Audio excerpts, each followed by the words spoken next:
Ungdom, who will be discussing oil with us, as we both share unique positions as oil-producing nations within Europe.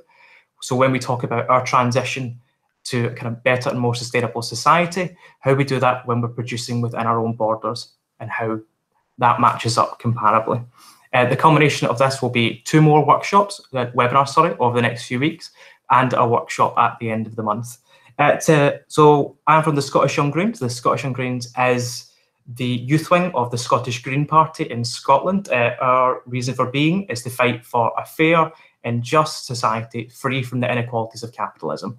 And we try and show that through the things that we do and the actions that we take. And to tell you a bit about Grønn Ungdom, I'd like to introduce Nora.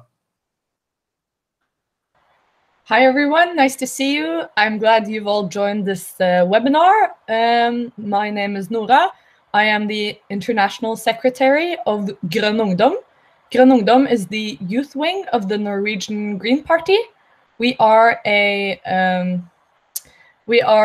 party that's not a right-wing party and not a left-wing party in Norway. Our main goal is to work against the oil industry, and also to make Norway a sustainable society that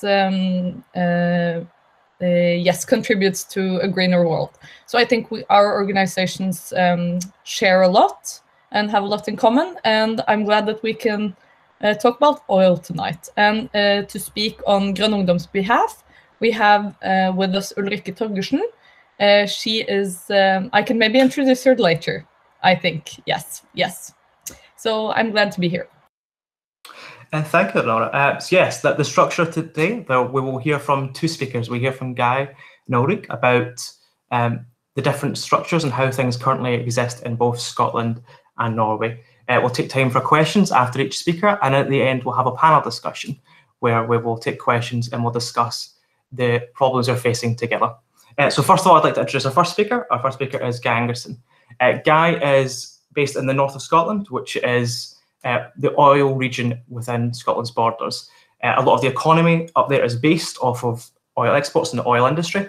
Guy himself is going to be a candidate for the Scottish Green Party in the upcoming elections next year. And in his past, he has worked in the oil and gas industry. So Guy is an interesting figure, and he's seen the transition from being involved in that industry to fighting for a green and sustainable society. But I will let Guy tell you more about that. So, Guy. Thank you, Chris, and thank you, Nora. So just to give you a bit more of a background about me, so I'm roughly about 33. I got into the oil industry when I was 20 years old by crashing a party, believe it or not. And I worked in it for about nearly 9.5 years, going on for 10 years. So my background was mostly in material logistics and procurement. So I started off as an admin assistant, and then worked my way up to become a buyer in the company. And then later on, during the first oil price crash, I left the industry and then went back into it for a year. But by that point, I was a member of the Scottish Greens and didn't feel entirely comfortable about being involved in the industry anymore for obvious reasons. So that gives you a little bit of a background about me and what I was involved with. Looking at the oil and gas industry in the UK and in Scotland in particular, Chris is right. In the northeast of Scotland, roughly at its peak, 500,000 jobs in this region were linked to the oil and gas sector. So a huge industry for a population of just over 5 million, 500,000 jobs is massive. There are other jobs that are probably linked to that in other regions of the UK that we couldn't necessarily measure. So, for example, and in fact, other parts of Europe. I remember buying steel pipes, for example, in Finland, and buying steel and other equipment in Austria. So the supply chains are absolutely massive. And obviously, I dealt a lot with colleagues in Norway as well. Now, at the moment, the current job figure, well, at least the latest ones that I could find in 2019 is 340,000 jobs. So with the first oil price crash and the current oil price crash, we've lost roughly 160,000 jobs in this area, which has had a massively devastating impact on on communities across the Northeast and in supply chains across Europe. So in the Northeast, we've seen drug addiction rates rise. We've seen unemployment going up. We've seen very strange scenes of people turning up in Mercedes to food banks. So, you know, people who appear incredibly wealthy but can't afford to feed themselves. So they've built a life on debt, relying on huge wages from the oil and gas industry. And now all of a sudden they don't have that safety net. So it's had a massive impact. At the moment, the Scottish Government have said that they're deeply committed to a Green New Deal, but there's been a number of stories that have come out in Scotland recently showing that, for example, they had a goal in 2010 of creating 28,000 renewable industries jobs by this year, 2020.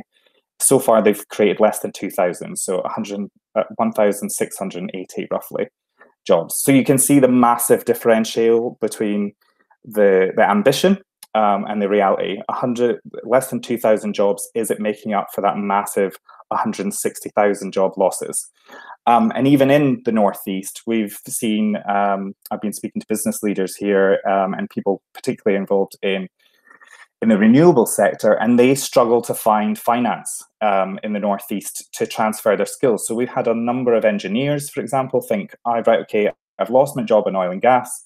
How can I set up a renewable energy company or get involved in this, you know, the Saudi Arabia of Europe when it comes to renewables? And that dream just hasn't happened.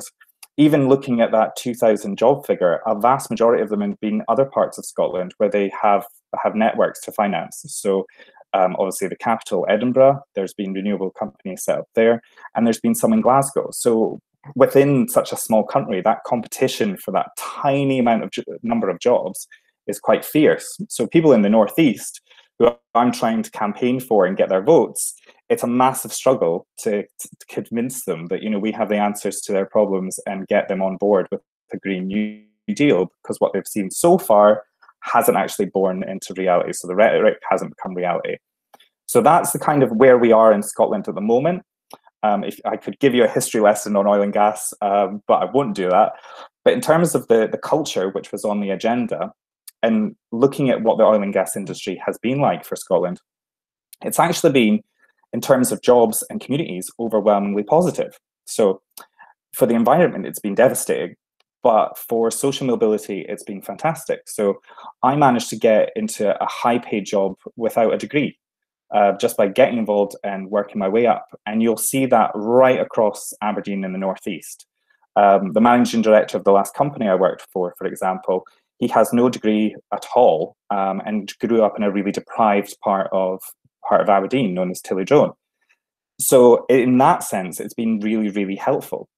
What's coming out of the discussions that I've had on the doorstep in terms of campaigning, obviously before the pandemic, was people weren't convinced that they would then have a similar future in renewables, because a lot of renewables and the renewable industry is very much focused on engineering, and it's not focused on other skills.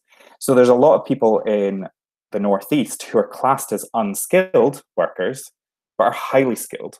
But because they don't have that academic piece of paper, or because they're highly specialist, they're going to struggle to find jobs. So we found that in the first oil price crash as well. We found a number of people trying to get out of the industry, and there was a job transition fund, and roughly about 8,000 of that 160,000 people managed to fill out those forms, which were already a barrier to actually accessing the funds, and then managed to get themselves retrained. So people are not convinced at the moment, but we are making progress. So there is some positives.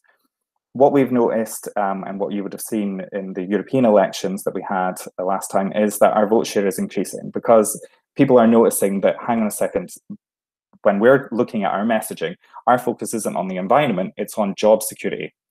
Look, if you get involved in this, we can help find jobs for you. And we can, in loads of different areas that maybe don't require huge skills. So for example, in housing installation. So that's the story at Scotland at the moment. So it's trying to bridge that skill, those massive amounts of skills, and trying to build them into the green revolution that we're trying to promote. And trying to put those two things together is a huge challenge. But but I'm really, really confident that the Scottish Green Party are the party to do that. And I would imagine that in other parts of Europe, Greens are actually managing to make that transition much easier. So that's where we're at the moment.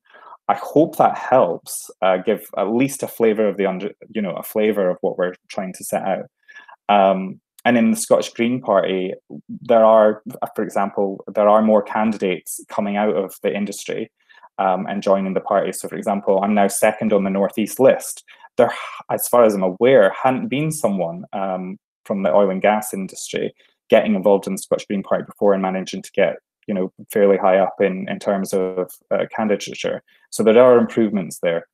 And we're looking to stand in one of the seats, the constituency seats here as well. I don't know if everybody knows about the Scottish voting system, but obviously you have constituencies, which are the post system, and then you have the proportional system on the list.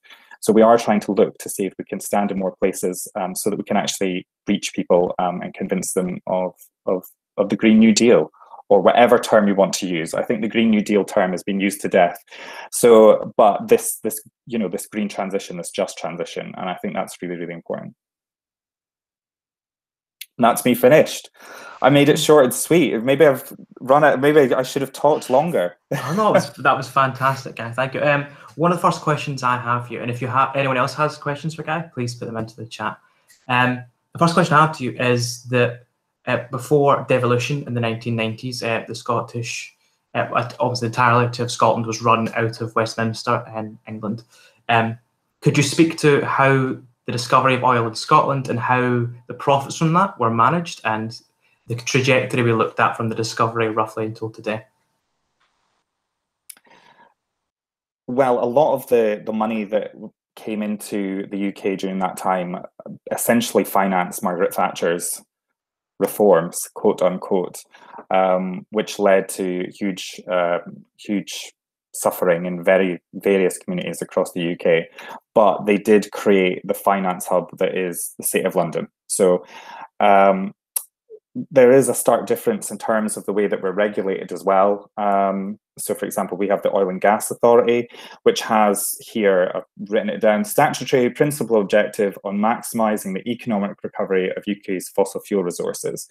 This organisation at the moment has been putting a ton of press releases saying how it's committed to a green future, whilst at the same time it has a statutory obligation to maximise extraction.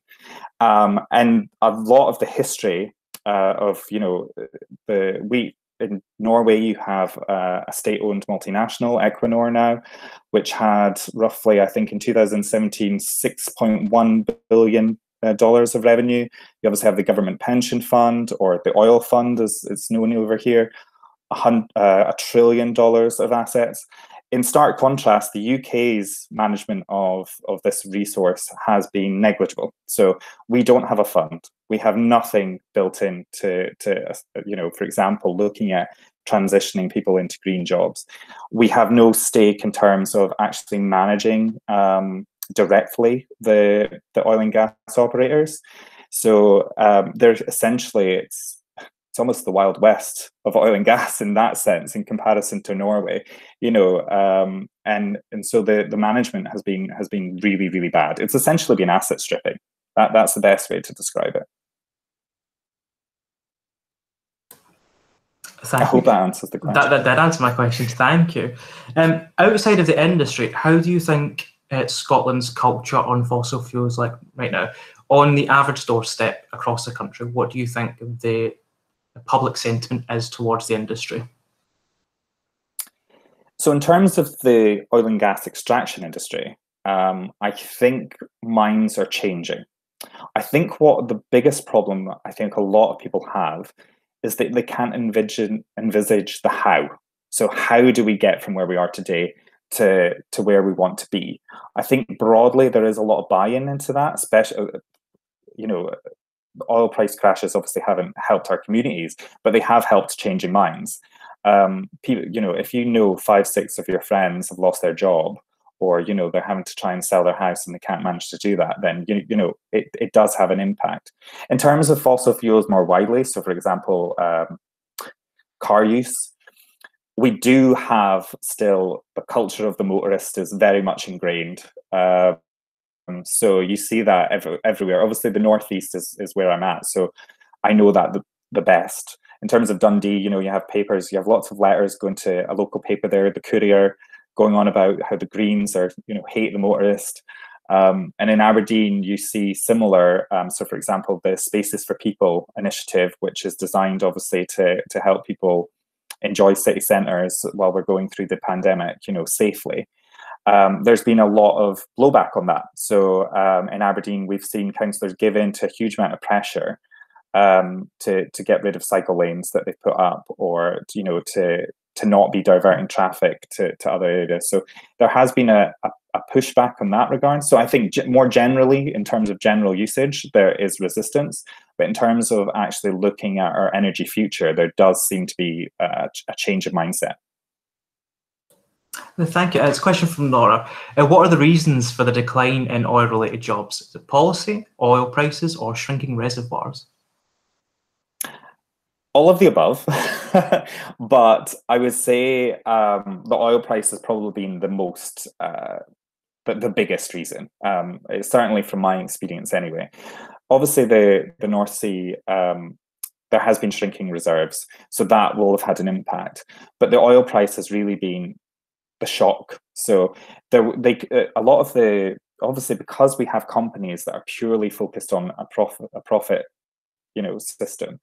For them, they saw the opportunity to cut unskilled back office from what they would call it. So, for example, jobs like what I had before. So they didn't see, for example, that procurement jobs are actually there to assist in helping money, you know, make money. So they cut costs. You know, you save costs by negotiating deals with suppliers, etc. So that actually ensures that you can, you know, make more of a profit later. So. And a lot of those jobs were filled by, for example, women. So a lot of this is quite gendered as well. So you had a large amount of women losing their jobs in offices. And then you had a lot of men, because it is a very macho industry, certainly in Scotland, losing freelance jobs. So that probably was the biggest shock to the system. In terms of policy, however, the policy of the UK government has been to give massive tax breaks to stop jobs being lost. That has completely and utterly failed. What they should have been doing is still taxing oil and gas companies and investing that money in ensuring people actually had jobs elsewhere. One of the problems we also have is local government is not very well empowered. So that's a policy choice. So in Aberdeen, the strategy to replace well-paid oil and gas jobs was tourism. So obviously the pandemic has completely killed that off. But also, you can't replace engineering jobs with jobs in Costa, you know, or Starbucks. That just doesn't work. And I think that's one of the policy, the areas of policy that people really need to start focusing more on. It's not just where do we want to be, but how do we want to get there? Thank you, Guy.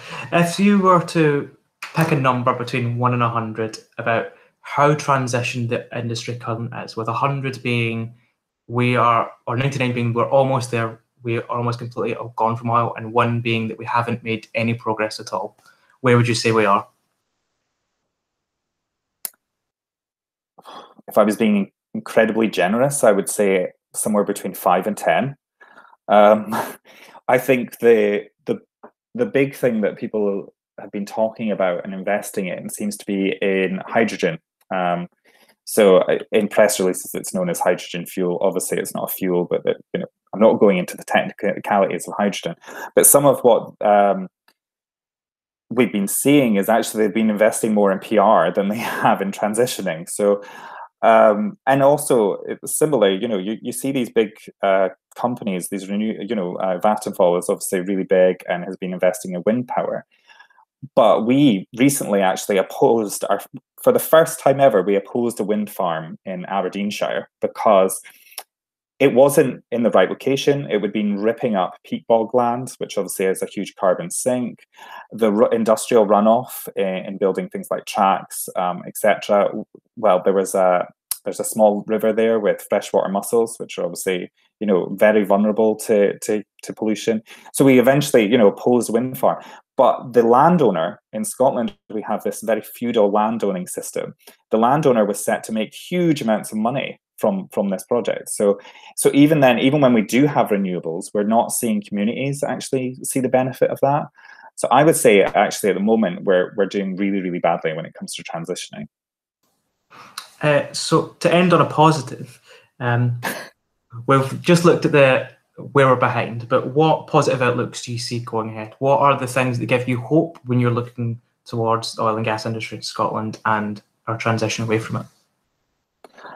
Well, I think it's definitely that change of mindset. I think if we are capable of providing the how, I think we'll see a massive uptake and support. It's a case of managing to get our communications out there more effectively, and making quite complex. So, for example, getting from where we are now to where we want to be is actually quite complicated. You know, it involves all these different policy strands. It involves all these different people. So we need to make sure that we communicate in a more down-to-earth kind of manner. So I am quite positive in that regard. I'm also quite positive in the sense that even though, for example, Oil and Gas Authority is not doing what it should be doing, the fact that they see it as important to sound like they're green, I think actually does apply a level of pressure on them to make, it might be small changes, but to make some changes. And I think that's a positive as well. I am overall relatively pessimistic, as you can probably tell where we are at the moment. But I do think, I don't think we're going to be able to get where we need to be by 2030. But I do think there is movement and that we could get in the next 5 to 8 years that could actually see quite dramatic changes. And I'm also relatively positive about, obviously not positive about the pandemic, but positive about the way it's changed people's perception of nature. So, you know, we saw all these things on the internet, you know, nature is back, you know, the canals in Venice are full of fish and stuff. And some of these images weren't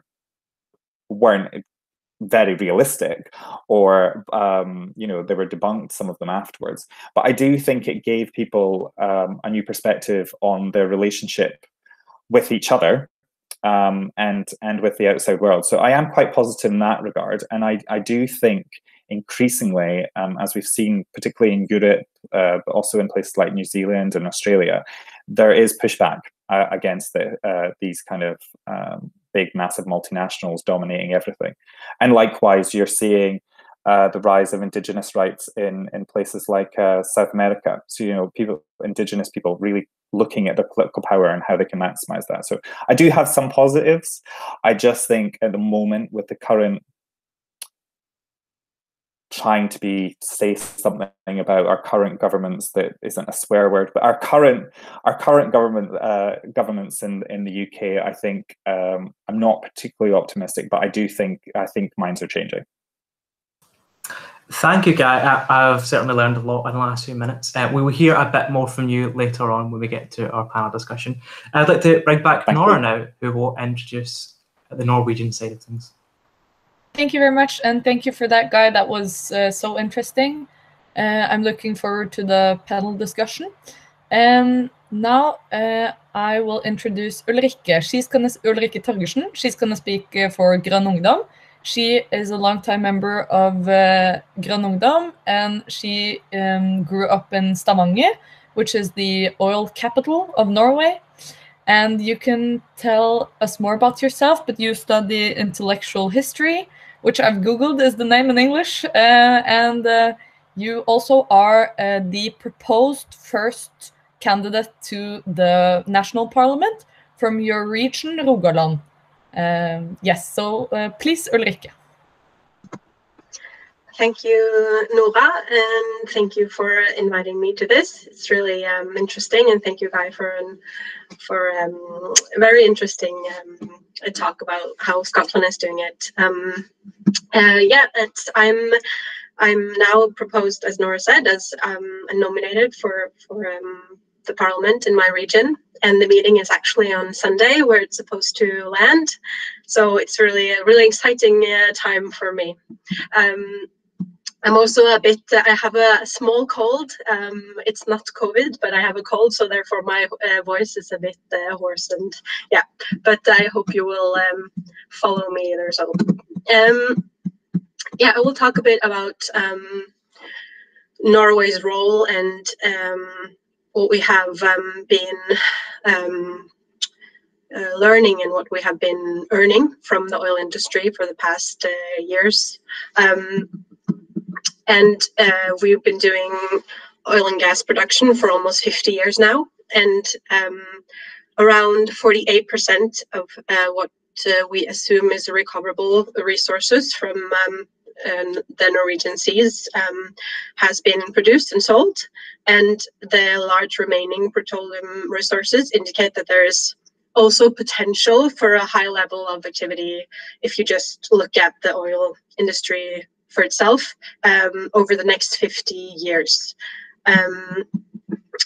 Oil production has gone a bit down since in a few years. It was 5% lower, I think, this year than 2019, and this is because of the natural decline in the producing areas that have like mature fields. But towards the end of the year, our production will increase due to a startup of a new field called Johan Sverdrup. And yeah, so as you all know, Norway is a big contributor to production of oil, but if you look at it globally, we have around 2% of the world's total demand for oil, and the production of natural gas covers around 3%. But Norway is the world's third largest gas exporter, only behind countries such as Russia and Qatar, and supplies, I think, between 20 and 25% of total gas consumption in the EU. And almost all oil and gas produced in Norway is exported, and the export value accounts for about half of the Norwegian merchandise exports. And as a result of the COVID situation, it was a declining demand for oil, and the price fell, and the Norwegian authorities have decided to then implement cuts in the oil production in order to contribute to faster stabilization of the oil market. But this regulation will expire in the end of 2020. So per now, the Norwegian government is looking for a production for many years to come. And today, there are about directly and indirectly employed around 225,000 people in the oil industry or petroleum sector of Norway. And we have had many years of growth, but the number of employees have fallen since 2015 due to the falling prices. And in my province, Rogaland, is the county with the most petroleum-oriented jobs, with almost 36% of all permanent employees in this industry, including offshore and offshore employees. And this county or province was also the province who felt the falling in the price as the most, because it was around 50,000 jobs that went lost. And since there's so many working in the oil industry in Rogaland, people really felt it, and it was really personal for them. And it was also a really big debate, I remember. This was also, it really affected how the politicians prioritized in the latter years. Yeah, and as I said, the Norwegian Parliament and the politicians are all, I guess, almost except the Green Party, are looking at further industry that will go on for maybe 30, 40, 50 years. And we have given out exploration permits, seek to maintain this level of exploration even after 2030. And for us, we really, as the Green Party, we really try to, when this is kind of the main thing to say amongst politicians in the other parties, we really try to stick out and say, and look at the Paris Agreement and Paris, and try to connect it with a plan of continuing to look for or seek for oil when after 2030, when we're about to, when the rest of the Europe is phasing out through the Green New Deal, and we are not up to date with Europe there. And if there are large oil fields in the northern oceans, which the government has agreed to look for, we can end up producing oil even after 2070. And as a green politician, we often, or I often meet in my region, people stating that Norway can't reduce its production and export because other countries will only increase theirs if we are shutting our production. But there have been many reports, especially from we call it the National Bank of Statistics in Norway, SSB, that have shown that it doesn't mean if the Norwegian oil production was reduced, I think they said by a third, it wouldn't be replaced by an international market for oil, because it's all reducing, even especially in Europe. And as a green politician, we're trying to say that there's no law of nature that states that Norway, if Norway cuts their production, the market will take over and other countries will produce more.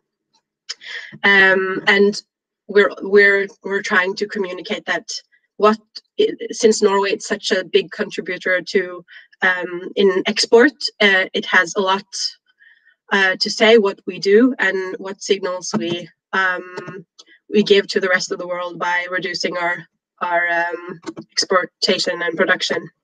And we think in the Green Party that if we reduce our production, it will have an international effect. And since we both now and historically have been such a big contributor. And it's really interesting because right now there is an ongoing lawsuit in the Norwegian Supreme Court, which is really interesting and really connected to this topic. And it's about that environmental organization, Greenpeace, and Nature and Youth. It's an organization, nature and environmental organization for youth. They're suing the Norwegian state and the Norwegian Ministry of Petroleum for claiming that giving out more exploration permits than specifically in the Arctic is kind of breaking with our constitution in a specific section called the 112 section. And we have a Polar Institute and also Norwegian Environmental Agency have discouraged the government to explore drilling in the Arctic, and but the government is still doing it, and therefore there's protests, and now even they're sued into the Supreme Court. So we will not have the result from that yet, but this is a really like exciting and really important deal for the environmental organizations and also the Green Party, what the result will be out of that lawsuit. And also Norway, when we talk about emissions in Norway, about in the oil production, Norway is kind of using the argument that we are doing great on cutting our emissions at the fields where we're producing oil, that the emissions from the production is really low. It's the lowest in the world. And they're forgetting to talk about that the biggest part of the emissions from Norwegian oil production is when we export it to other countries. And it's actually the emissions from our own production is 1/10 of what we actually export, but Norwegians are not, Norwegian Parliament does not want to say that that's part of our emissions. We don't count the emissions that we export. We have increased our emissions since 1990, and we have, I think last year was the first time we reduced our emissions, but it was just with a few percent. And even though the politicians that are governing right now, they would really celebrate that and talk about how good that was, but they will not reduce the oil production. So which would lead to a much bigger increase in emissions. And yeah, as I said, then Norwegian, on a global basis, every year the Norwegian oil and gas industry is responsible for 10 times more from our own production. And our message in the Green Party is then that Norway is both legal and morally responsible for the oil we produce, regardless of whether it's burned here or in other countries. We know, and I'm sure you also know, that research shows that in order to follow the Paris Agreement, all of our oil and gas has to remain in the ground, and that's kind of our message as the Green Party, that we can't continue, even though our emissions on the production-based level is really low. We can't continue to take oil up from the ground, because eventually it will be burned, and then the atmosphere doesn't have enough room to keep to get more emissions from oil and gas industry. But I think for us, this is a really difficult message to bring to the table for especially in my province, because historically we have been depending on oil for very long, and it's given us a lot of income to, as Guy talked about, our pension fund or oil fund. And I think many people are afraid that it will lead to a really crucial decrease in our welfare in Norway. So that's why I think when we talk about reducing our oil produce, many people, both because of the welfare question, but also because of the jobs. But as the Green Party, we're saying that it's better to start the transition now and do it gradually, instead of waiting 10 years when the oil market will reduce its question for oil, and then we will kind of sit there as the last seller, just to and not have anything to sell, and then the oils are in danger even so.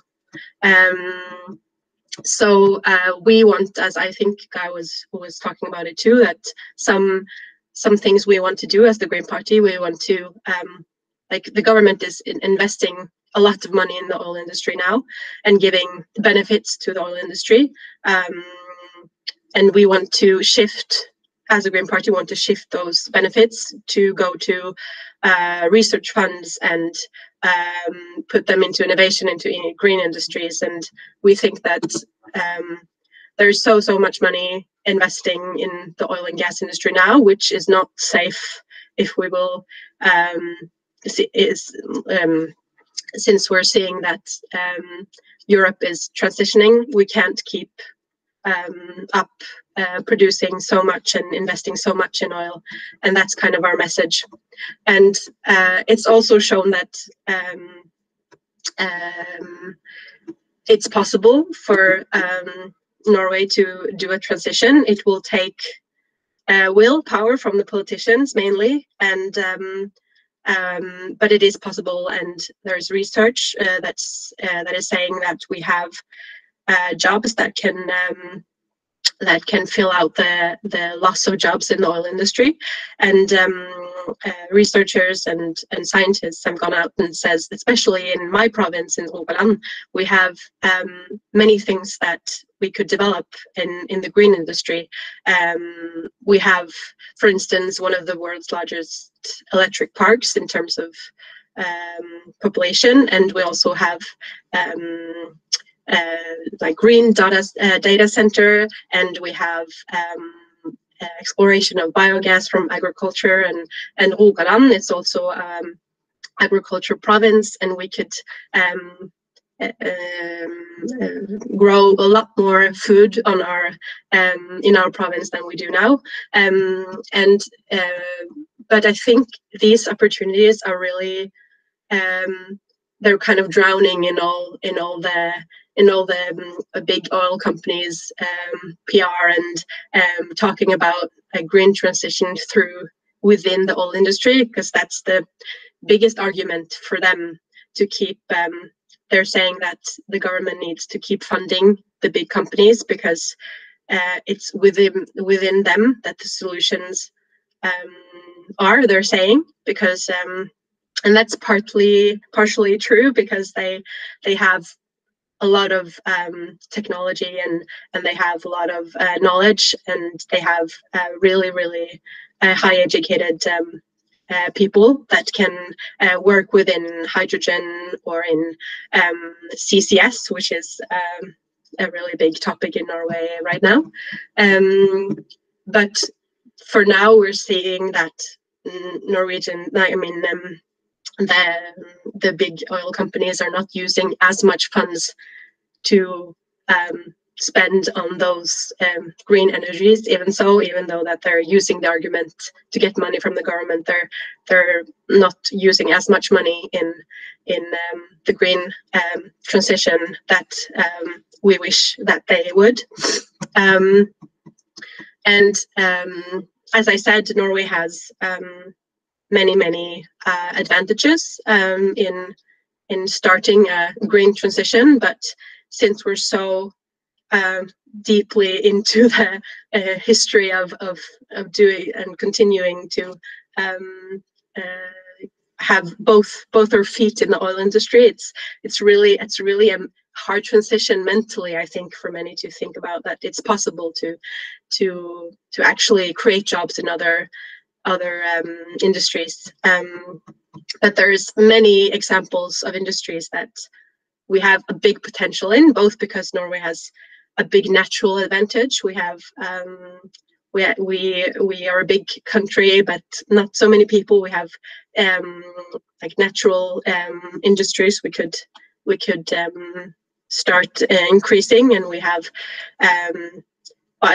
we could use our money to processing of biological resources and marine industries, and but we really need the government to then invest in those. And I think the will it's a bit scary, I think, for many to take that step. I see now that I'm done with my time. Is that true? Yeah. Yes, thank you, Ulrikke, but we will hear more from you now, because now it's time for questions. Thank you, that was really great. I will start with the question first, and you Scots can post your questions in the chat, maybe. Yes, I wanted to ask you, because Guy described job loss in the region that struggles to create new jobs. And I think that he is telling us about the future that Grønn Ungdom and the Green Party is talking about in the future tense. Yes. So our problem sort of seems to be that it's still going well, which is a paradox.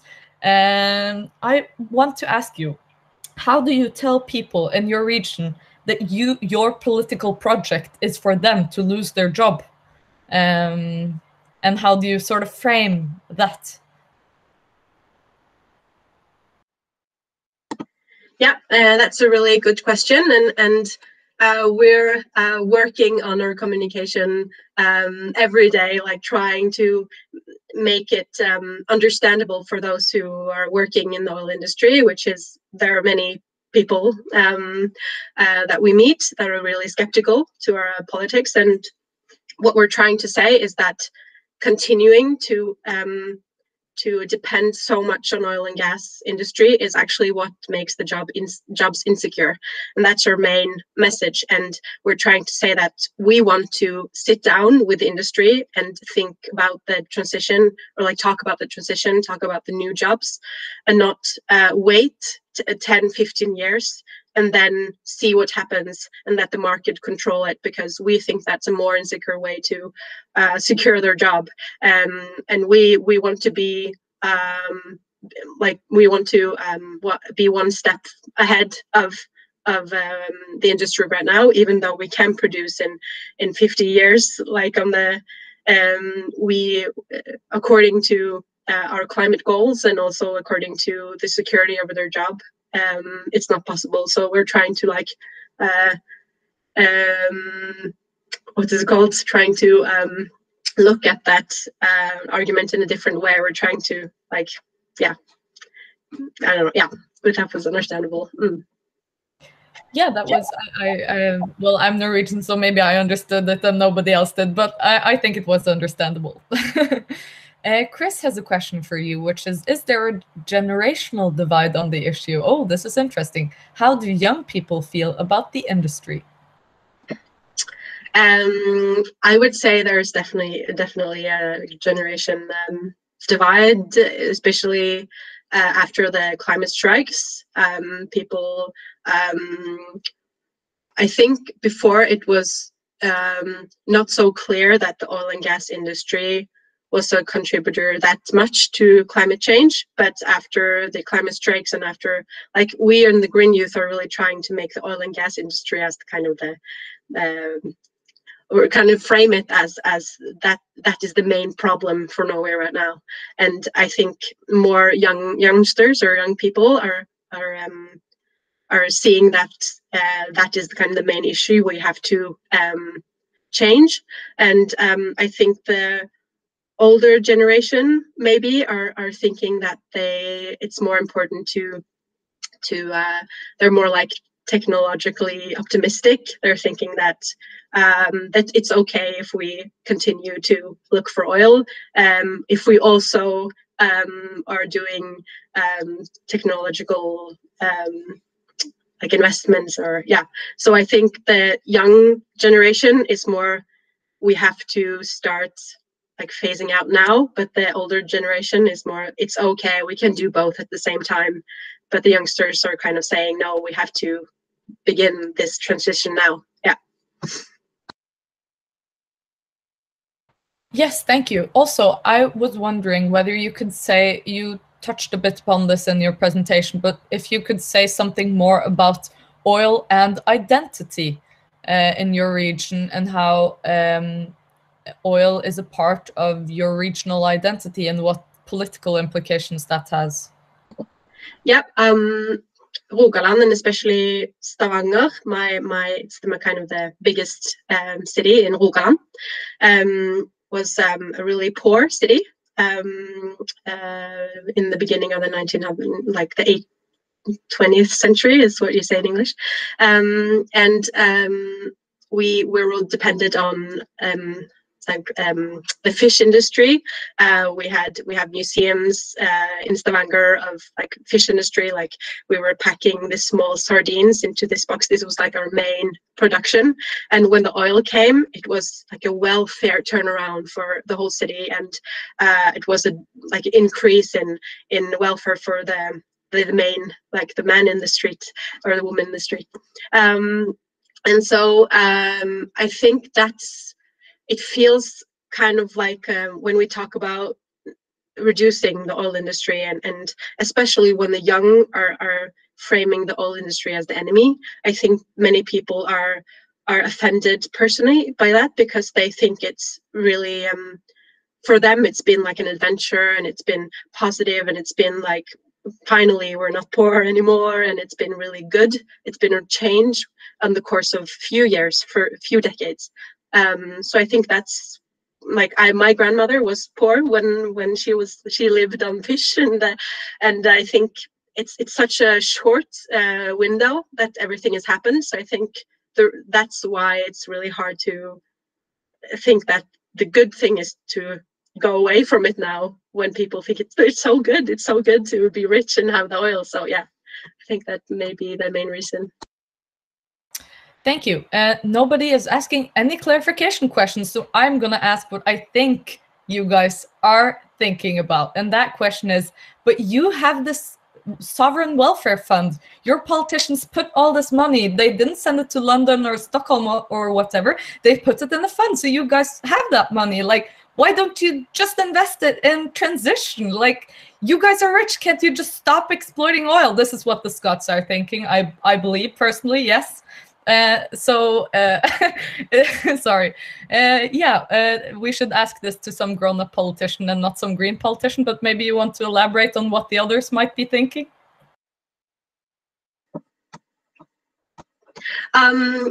Yeah, maybe you can help me also, Nora, to try to explain that. For me, I think what I've been learning from being in politics, I've learned that we don't want to spend this fund on the course of this transition. We want to save as much as possible, and we're looking for a future, especially for our eldest, it's talk about like the elderly wave, we call it in Norway. That's in the course of just 50 years, there will be a lot of elderly, and they would be needing a lot of care, and we need this fund for them, and we need this fund for other crisis like COVID crisis, and I think I just think that this transition, I don't think the politicians are in the government now are thinking about this transition as so what's it called, like it's for us, it feels like it has to happen now, and we're really like we really think that we should start right now. But I think for them, they feel they have more time, and we should like think about other possibilities, and we shouldn't like spend our fund, or we should like keep it and see what happens. And I think that's why. But I'm also frustrated because I see that we have the possibility to invest in green jobs and energy, but it's a hard question.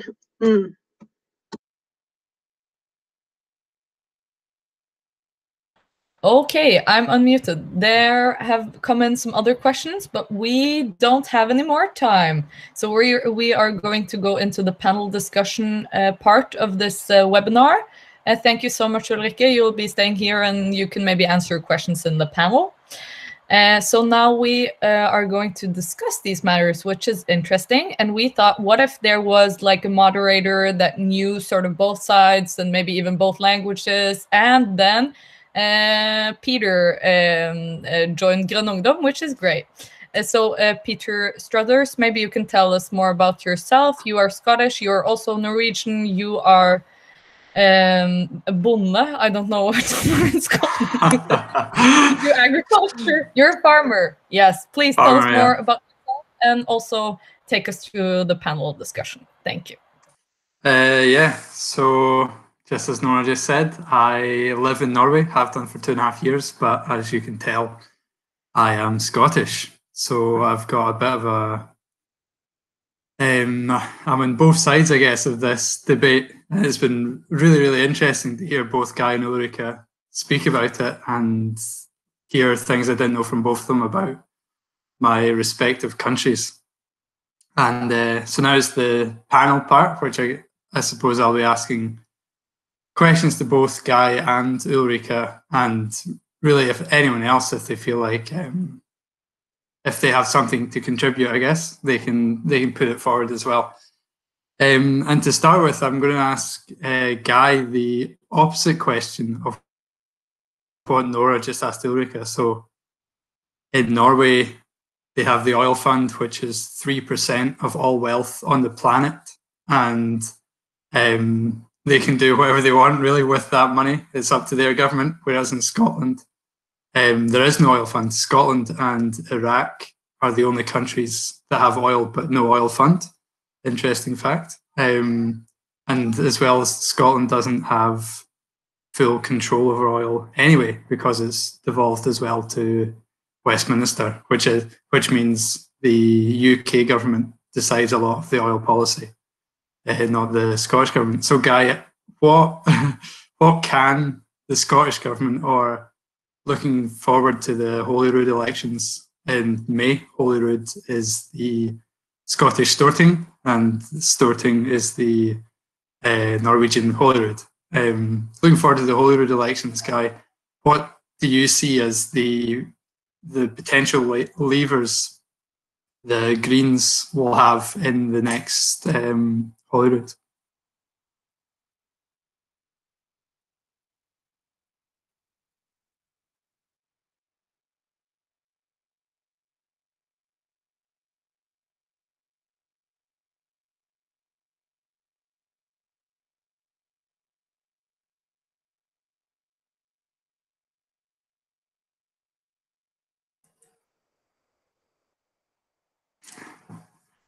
Having some difficulties here, so I guess I'll ask Ulrikke then.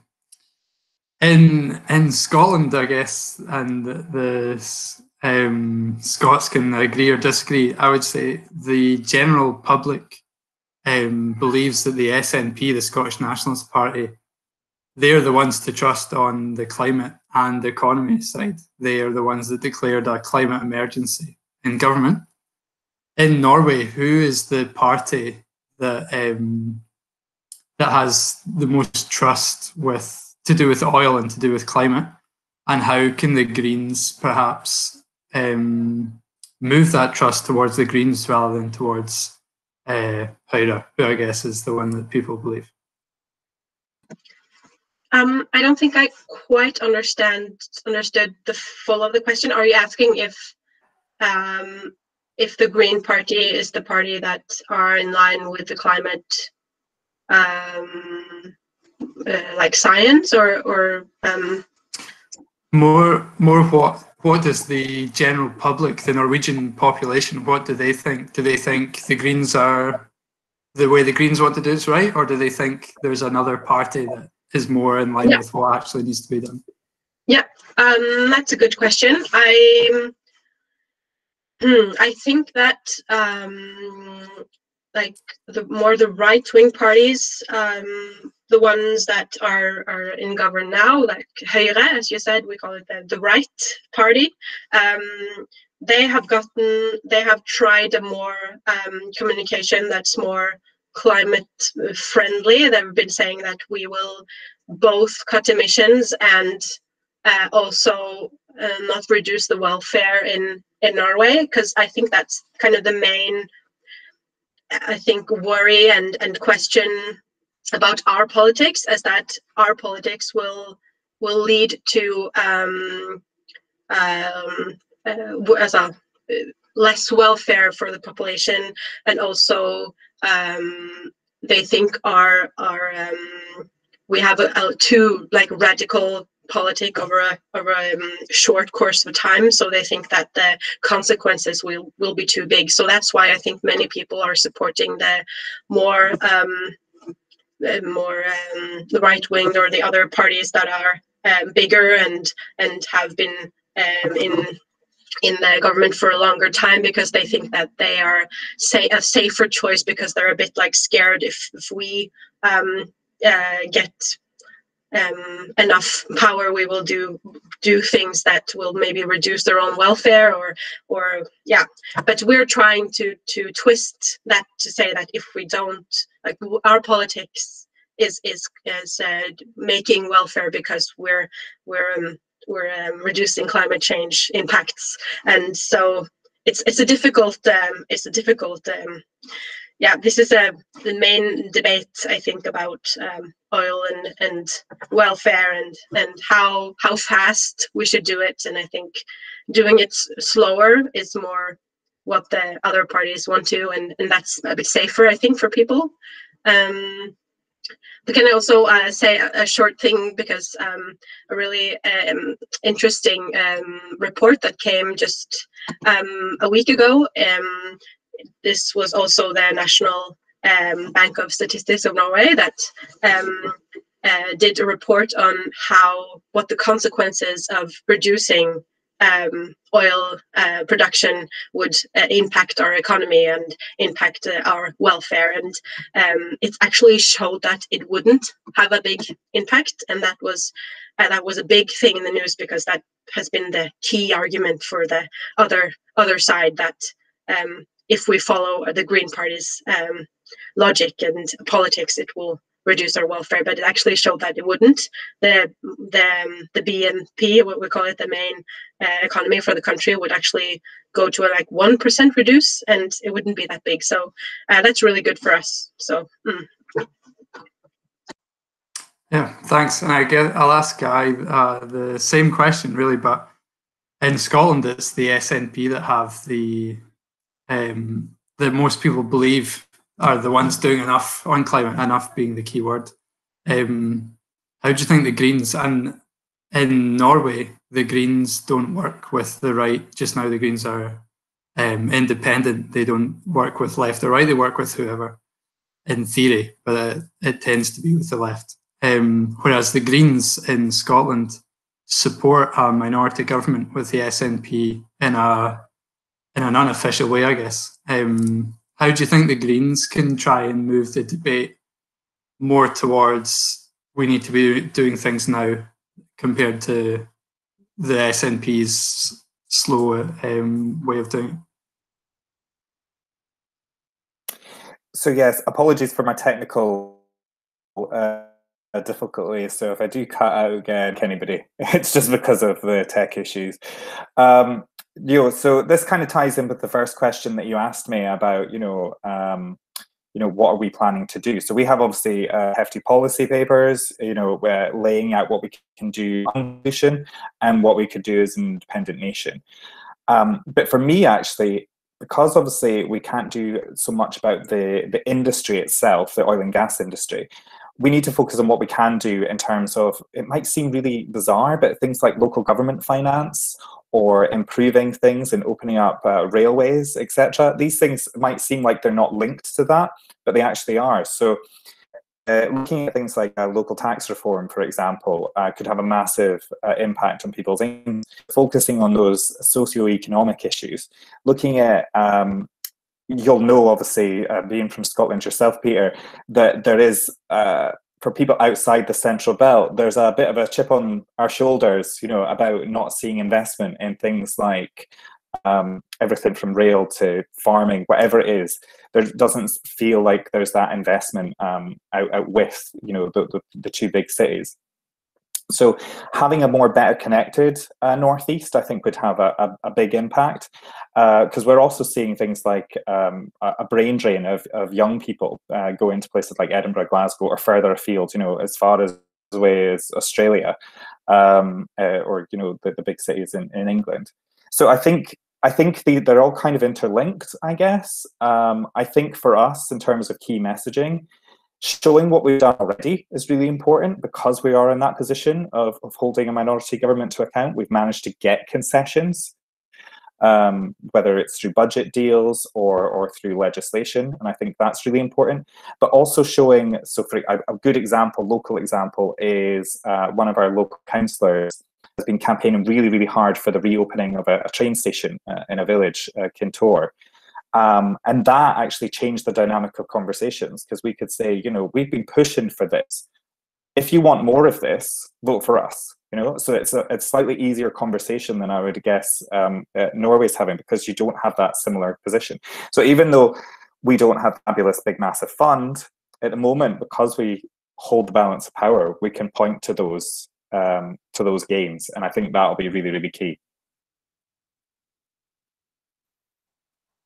Yeah, Central Belt there, just to clarify, is the central part of Scotland between Glasgow and Edinburgh, and you could compare it to Østlandet in Norway, the east of Norway, where a lot of people live there, and they have everything. If something comes to Norway, it goes there first. And in Scotland, the Central Belt, that's where all the motorways are. That's where all the good trains are. And outside of that, I'm from the south of Scotland, where there is nothing.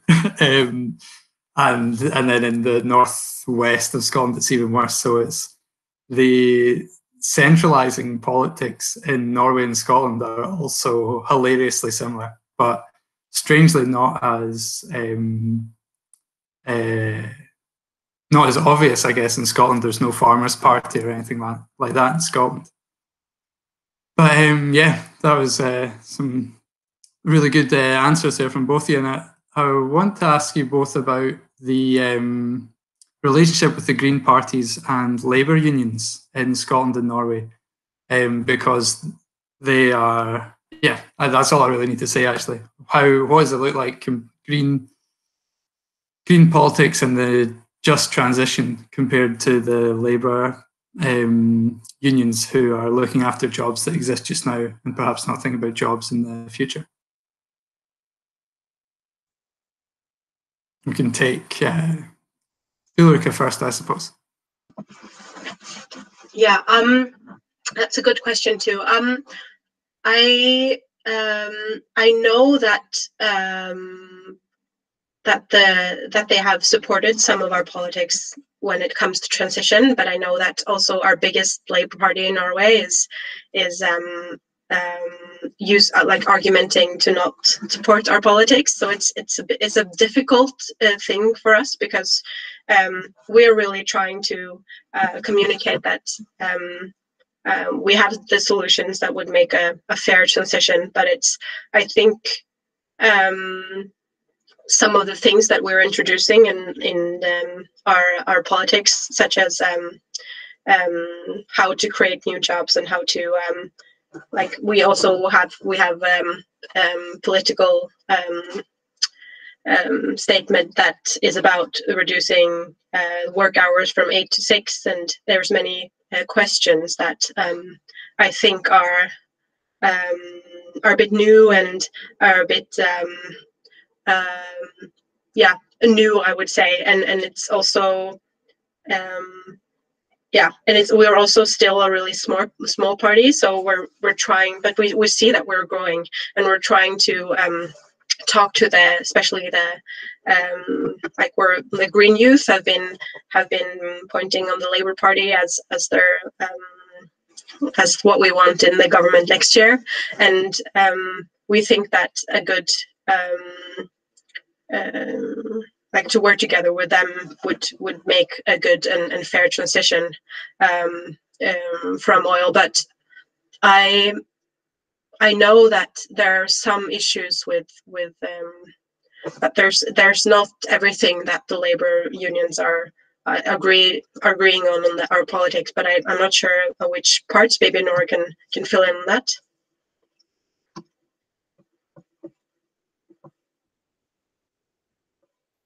Yeah, Nora, do you want to go ahead?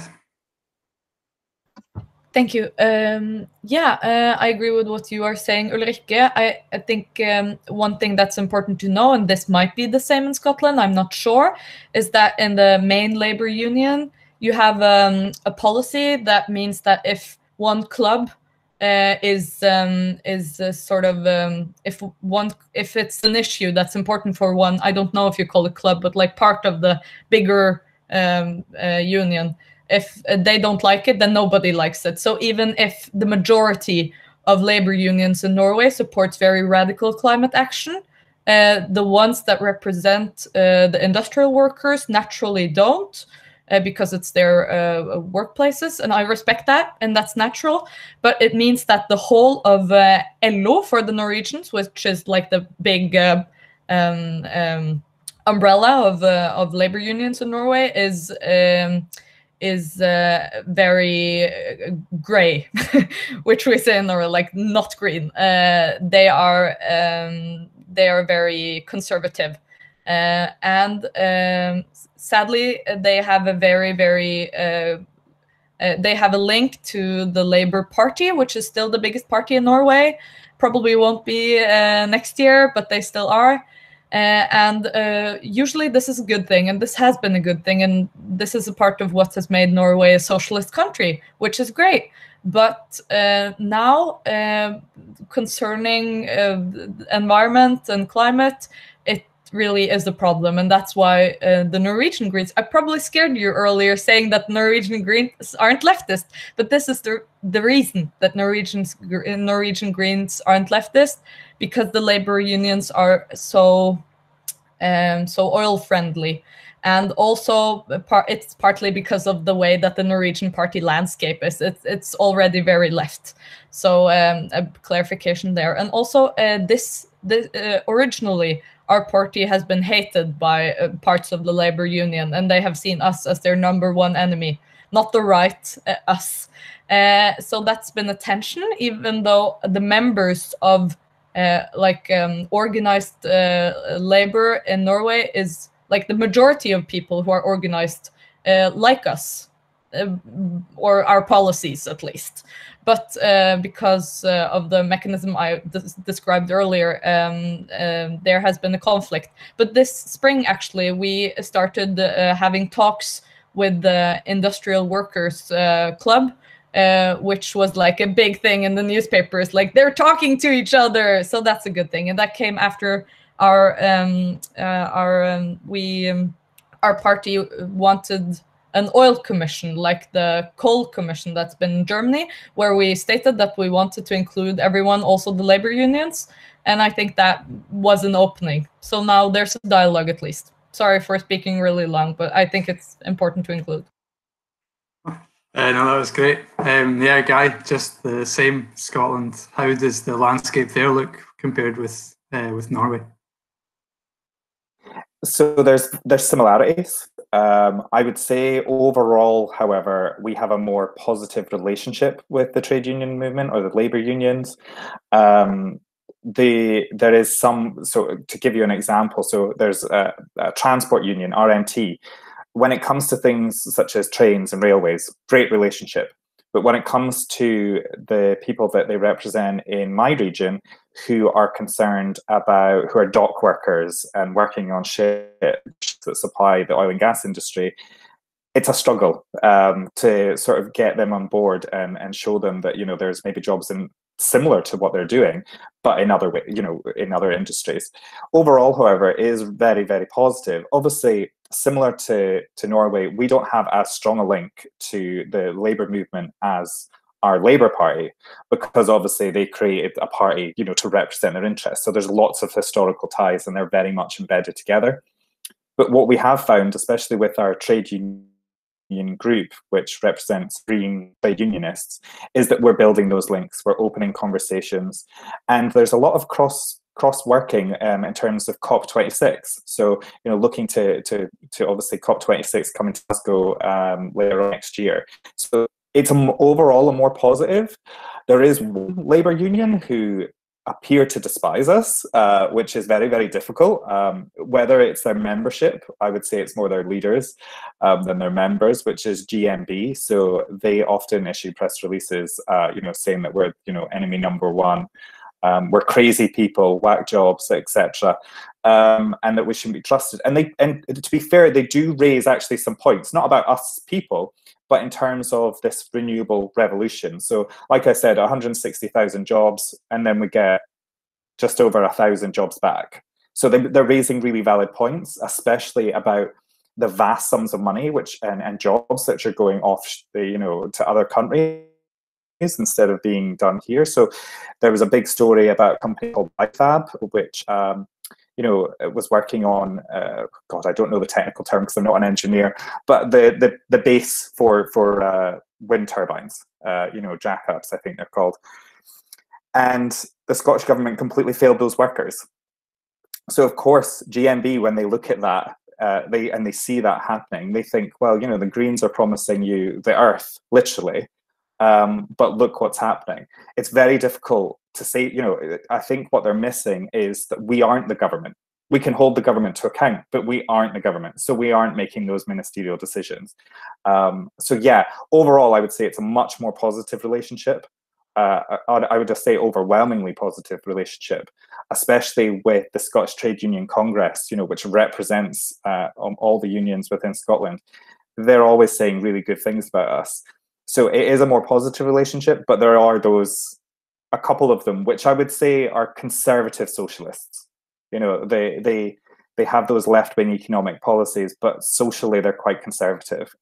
They're a dying breed in Scotland. The Labour Party, if you follow Scottish or UK politics, party in particular, is really suffering because it's being squeezed. Younger members are leaving, and it's trying to tie itself to that conservative base. So very similar, but overall a more positive picture. Great, yeah, thanks. Just a wee clarification there for the Norwegians. When he was saying the Labour Party, that is the Scottish Labour Party, and the SNP, and the Scots can correct me if I'm wrong, the SNP have been making some serious inroads, I would say, to a lot of labour unions in Scotland. And there's a lot of labour unions flirting with the SNP instead of sticking with Labour. But yeah, that's us out of time for the panel, and I guess we are now going into the last remarks. So Chris and Nora, take it away. Excellent. Thank you so much, Peter. That was excellent. Guy and Ulrikke, thank you as well for your contributions. We will be taking parts of this and cutting up, and you will be able to watch part of this online, and hopefully we'll get some outcomes. Before we go away though, I'm going to plug some events that are coming up for the Young Greens, and I assume Nora's going to plug some events coming up for Grønn Ungdom as well, or at least tell you a little bit more about them. So next week we have the next in our series of webinars. This time we are sitting down with the Young Greens of England and Wales, which happens less than you think it would, but we're doing it next week. We're going to be discussing rural areas, and we're going to be looking at what Scotland and England can both look at when we talk about a just transition and how that affects people outside of these heavily populated areas. And we're going to be welcoming Molly Scott-Cato, who is a former member of the European Parliament for the South of England. And we are also going to be welcoming Arian Burgess, who is the lead candidate for Highlands and Islands region in Scotland. So hopefully we will see some of you next week for that event, or our event in 2 weeks' time with the Swedes, or our workshop later to come. Nora, do you have anything to add? No, I'm not as well prepared as you, but I can say that you Norwegians will, you have all the webinars in Grønn Ungdom internkommunikasjon. On Thursday, we will have one on the US elections. And thank you so much for joining us for this. I learned a lot about Scottish politics and also about oil. So thank you for that. This was really interesting, and I don't think it's the last time that we will have a joint webinar. So yes, have a good night, and thanks. Okay, thank you everyone. See you all very soon.